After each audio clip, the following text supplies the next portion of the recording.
देख रहे हैं बियॉन्ड हेडलाइंस और मैं हूं आपके साथ मोनिका ग्रुवर। बियॉन्ड हेडलाइंस, जहां हम करते हैं हर खबर का सटीक पूर्ण विश्लेषण। तो चलिए अपनी कार्यक्रम को बढ़ाते हैं आगे और आज सबसे पहली जो हमारी खबर है वो प्रधानमंत्री नरेंद्र मोदी से जुड़ी हुई है।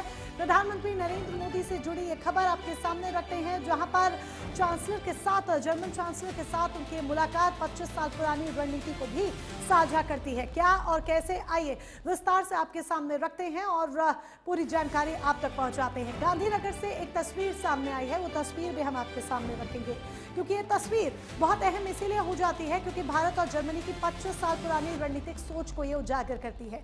तो यानी कि जो हमारी पहली स्टोरी होगी वो भारत जर्मनी की द्विपक्षीय वार्ता से जुड़ी हमारी ये प्रमुख पहली स्टोरी, जिसके बारे में हम देंगे आपको विस्तार से जानकारी। और दूसरी खबर हमारी केजीएमयू रैकेट का नया किरदार कौन है, किस तरीके से ये संलिप्त था, इसकी क्या भूमिका थी, कैसे पीएफआई कनेक्शन निकलकर सामने आया है, ये तमाम डिटेल्स हम आपके सामने बारीकी के साथ रखेंगे। और स्टोरी नंबर 3 जिस पर होगी आज बियॉन्ड हेडलाइंस में चर्चा, वो है दाल मंडी में बुलडोजर का शो। किस तरीके से पीले पंजे का प्रहार देखने को मिला, कैसे बुलडोजर एक्शन हुआ है, वो हम आपको आज बताने वाले हैं। तो चलिए शुरुआत करते हैं। गांधीनगर से एक तस्वीर सामने आई है जो अब हम आपके सामने रखने जा रहे हैं। ये तस्वीर भारत और जर्मनी की 25 साल पुरानी रणनीतिक साझेदारी को एक नई वैश्विक ताकत देने की कहानी को बयां कर रही है। मुलाकात होती है और ये मुलाकात केवल समीक्षा तक सीमित नहीं थी, बल्कि दोनों देशों ने अपने रिश्तों को अगले स्तर पर ले जाने का संदेश भी दिया है। इस तस्वीर को जरा देख लीजिए, जो जिक्र हम कर रहे हैं वो इसी तस्वीर का कर रहे हैं। उगते सूरज के साथ गुजरात के गांधीनगर स्थित महात्मा मंदिर कन्वेंशन सेंटर में भारत जर्मनी के बीच उच्च स्तरीय द्विपक्षीय वार्ता शुरू हुई। बैठक में दोनों देशों ने आपसी सहयोग को और मजबूत बनाने के लिए भविष्य की साझेदारी का विस्तृत ब्लूप्रिंट तैयार किया, जिससे आर्थिक, तकनीकी और वैश्विक रणनीतिक क्षेत्रों में रिश्तों को एक नई दिशा मिलेगी। क्यों हम कह रहे हैं कि रिश्तों को एक नई दिशा मिलेगी, कैसे भारत जर्मनी की दोस्ती को एक नई उड़ान मिलने जा रही है, आइए विस्तार से आपको समझाते हैं कि कैसे एक नई उड़ान मिलेगी भारत और जर्मनी के रिश्तों को। तो भारत जर्मनी के रिश्तों को कैसे एक नई उड़ान मिलेगी, ये हम आपकी टीवी स्क्रीन पर अब आपके सामने रखने जा रहे हैं, क्योंकि आज की जो ये मीटिंग थी वो वाकई में बेहद दिलचस्प मीटिंग थी, जिससे दोनों देशों के जो रिश्ते हैं वो वक्त के साथ और भी ज़्यादा मजबूत होने वाले हैं।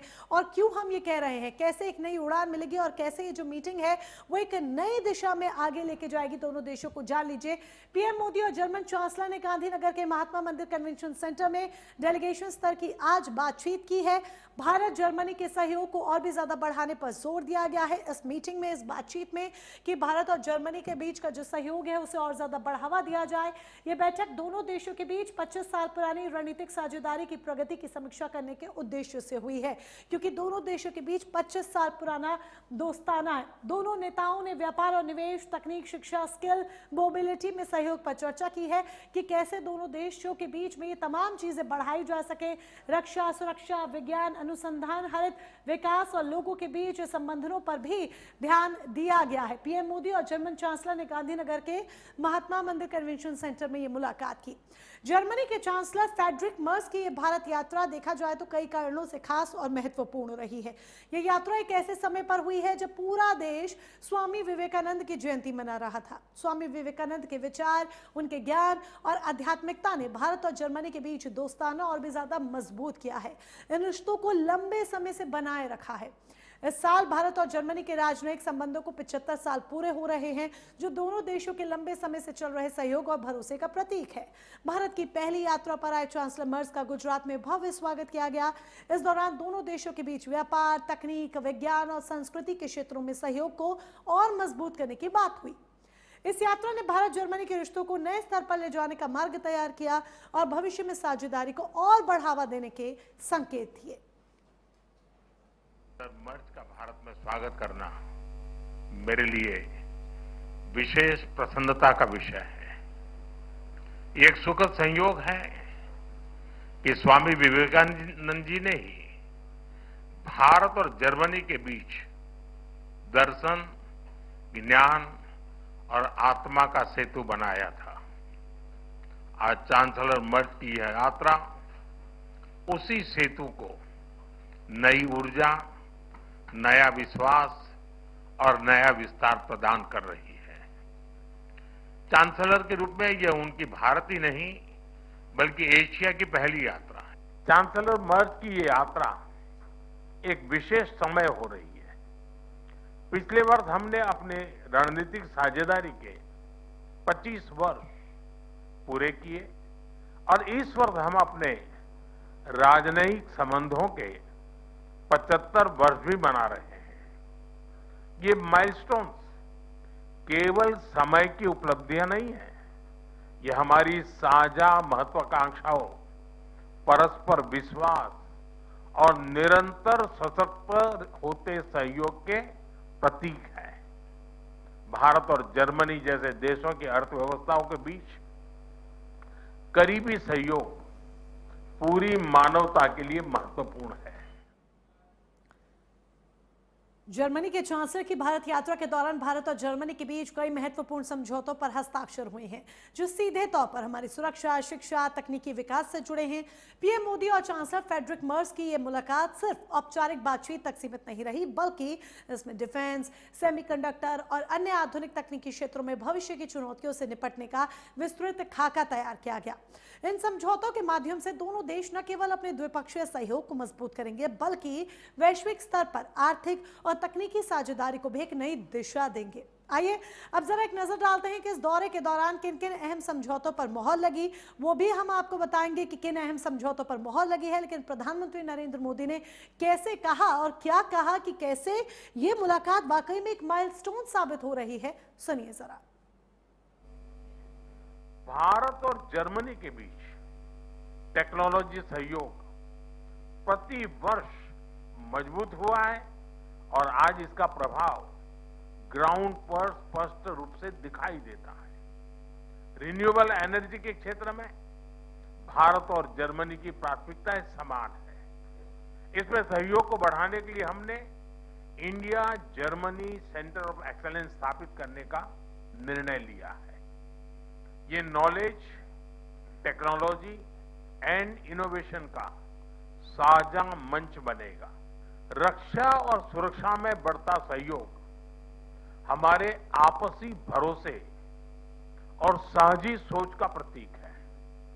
रक्षा व्यापार से जुड़ी प्राथमिकताओं को सरल बनाने के लिए मैं चांसलर मर्ज का हृदय से आभार व्यक्त करता हूं। हम रक्षा उद्योगों के बीच सहयोग बढ़ाने के लिए एक रोडमैप उस पर भी काम करेंगे, जिससे को डेवलपमेंट और को प्रोडक्शन के नए अवसर खुलेंगे। हम एकमत है कि आतंकवाद पूरी मानवता के लिए एक गंभीर खतरा है। भारत और जर्मनी इसके विरुद्ध एकजुट होकर पूरी दृढ़ता से लड़ाई जारी रखेंगे। भारत और जर्मनी सहमत है कि ग्लोबल चैलेंजेस से निपटने के लिए ग्लोबल इंस्टीट्यूशंस में सुधार अत्यंत महत्वपूर्ण है। यूएन सिक्योरिटी काउंसिल में सुधार के लिए G4 के माध्यम से हमारा संयुक्त प्रयास इसी सोच का प्रमाण है। तो भारत जर्मनी के बीच जिस तरीके से ये मुलाकात आज हुई है, ये बहुत अहम रही और कई ऐसे समझौते भी हैं जिन पर हस्ताक्षर हुए हैं, जिन पर मोहर लगी है। तो कौन कौन सी ऐसी डील्स साइन हुई हैं, भारत के लिए किस लिहाज से फायदेमंद रहने वाला है, आइए जरा आपको बताते हैं कि किस लिहाज से भारत के लिए फायदेमंद रहेगा। दोनों देशों के बीच कैसे अहम समझौते हुए हैं। क्रिटिकल मिनरल्स और सेमीकंडक्टर सबसे महत्वपूर्ण समझौता ये रहा। अब ये जान लीजिए इसमें क्या है। डिजिटल दौर में मोबाइल से लेकर मिसाइल तक हर जगह सेमीकंडक्टर की जरूरत होती है। ये समझौता इसलिए महत्वपूर्ण है क्योंकि आज हर जगह पर सेमीकंडक्टर्स की नीड है। जर्मनी का साथ मिलना भारत के लिए तकनीकी क्षमता को एक नई उड़ान देगा। टेक्निकल पॉइंट ऑफ व्यू से अगर बात करें तो ये बहुत ही महत्वपूर्ण रहने वाला है। दोनों देशों ने रक्षा सहयोग पर एक संयुक्त घोषणा पत्र जारी किया है, यानी कि डिफेंस को लेकर जो सहयोग है उस पर भी दोनों देशों का साथ रहने वाला है। पीएम ने साफ किया है कि रक्षा और सुरक्षा में आपसी सहयोग हमारे आपसी भरोसे का सबसे बड़ा प्रतीक है। प्रधानमंत्री नरेंद्र मोदी ने इस बात को साफ कर दिया है। दोनों देश अब रक्षा व्यापार को आगे बढ़ाने के लिए एक ठोस रोडमैप तैयार करेंगे। एक रोडमैप बाकायदा तैयार किया जाएगा ताकि इसे और आगे बढ़ाया जा सके, इन रिश्तों को वक्त के साथ और मजबूत किया जा सके। हायर एजुकेशन को लेकर यह तीसरा समझौता हुआ है, जहां पर उच्च शिक्षा के क्षेत्र में दोनों देशों के बीच साझेदारी अब और बढ़ी है। भारतीय छात्रों के लिए नए अवसर खुलने की उम्मीद है। जर्मनी जाकर पढ़ना चाहते हैं तो आपके लिए अब नई उम्मीदें, नए अवसर यकीनन आगे आने वाले समय में पैदा होंगे। आयुर्वेद को वैश्विक मंच मिला है। दोनों देशों ने इस मुद्दे को लेकर हाथ मिलाया है कि आयुर्वेद को वैश्विक मंच मिले। आयुर्वेद को वैश्विक मंच पर ले जाने के लिए भी दोनों देशों ने हाथ मिलाया है। तो कई लिहाज से ये मीटिंग बहुत महत्वपूर्ण और खास रही, और भारत के लिए भी, चाहे रक्षा के लिहाज से बात कर लीजिए, व्यापार के लिहाज से बात कर लीजिए, शिक्षा के लिहाज